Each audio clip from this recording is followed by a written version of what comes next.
I think it was hard for everybody to wrap their head around. You're going to the Arctic Ocean. How are you going to get to the Arctic Ocean? Well, you can drive on a road all the way up there now.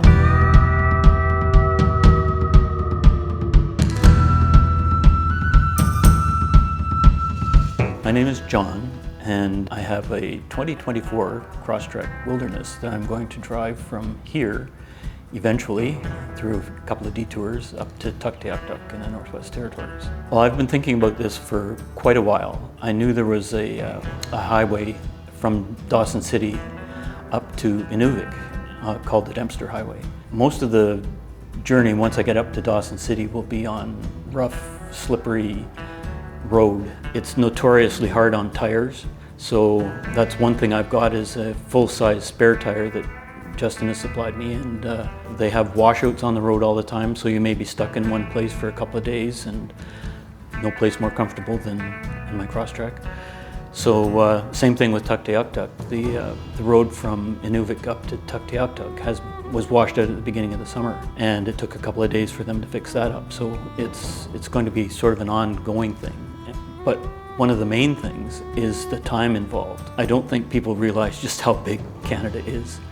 And just to drive, say, from Peterborough to Dryden is a 2-day drive just to get out of Ontario. And for me to get from Dryden up to Dawson City is going to be a 4 or 5 day drive. And then it's another 2-day drive from Dawson City up to Tuktoyaktuk. There's a lot of driving involved, and fortunately the Crosstrek is a very comfortable car to drive. And with the technology on it, it can almost drive itself sometimes, which is kind of freaky because I've never had a vehicle like this before with keeps you in the lane and warns you about leaving the lane and all that kind of stuff. So it's kind of interesting, and it's nice to be able to click that on every so often and just sort of relax a little bit more. Well, I hadn't even really considered rooftop tinting till I got the car, and so I got looking into them. And there's so many different kinds of them. And the one thing I noticed was that the bigger ones can really affect how the vehicle drives.